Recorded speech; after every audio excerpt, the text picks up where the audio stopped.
तर नमस्कार मित्रांनो, स्वागत आहे आपल्या यूट्यूब चॅनलमध्ये. तर काही लाडक्या बहिणींना असं वाटलं होतं की आज शुक्रवार आणि आज सरकारला जी-आर प्रसिद्ध होईल, पण असं झालेलं नाही. सरकारने अजून देखील जी-आर प्रसिद्ध केलेला नाही. तर लाडक्या बहिणींना चिंतेचं वातावरण आहे. मागील 2 हप्ते आणि चालू महिन्याचा हप्ता आणि मागील फेब्रुवारी महिन्याचा देखील हप्ता आत्तापर्यंत लाडक्या बहिणींपर्यंत पोहोचलेला नाही.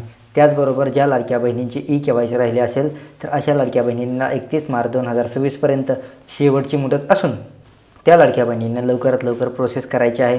त्याच्याच नंतर तुमचे हे फेब्रुवारी महिन्याचा लाभ आणि मागील 2 महिन्याचा लाभ देखील येणं गरजेचं आहे किंवा हे तुमच्यासाठी करणं खूपच गरजेचं आहे. त्याचबरोबर सरकारने आता 2 तरी किमान हप्ते लाडक्या बहिणींच्या खात्यात द्यायला हवेत असं वाटतं. त्याचबरोबर सरकारने जी-आर का काढले नाहीत? आता आज शुक्रवार आणि उद्या शनिवार आणि रविवार 2 दिवस बँकेला सुट्टी असल्यामुळे शनिवारी रमजान ईद म्हणजे उद्या रमजान ईद आहे. रमजान ईदला सुट्टी आहे. त्यामुळे रमजान ईद दिवशी शनिवारी कोणताही शासनाचा जी-आर किंवा गव्हर्नमेंट कोणतेही चालू असणार नाही. सर्वांना सुट्टी असणार आहे.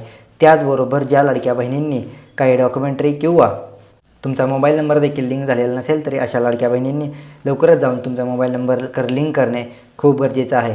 ज्या लाडक्या बहिणींना असं वाटत होतं की आज पैसे येतील किंवा आज जी-आर येईल, असं होणार नाही आहे. डायरेक्ट शनिवारी आणि रविवारी पुढचा जो सोमवार येणार आहे, येणाऱ्या सोमवारी तुम्हाला जो सरकार जी-आर प्रसिद्ध करेल त्याच्याच नंतर तुम्हाला तुमचा लाभ दिला जाईल. जर तुम्ही आपल्या चॅनलवरती पहिल्यांदाच आला असाल तर चॅनलला सबस्क्राईब करायला विसरू नका.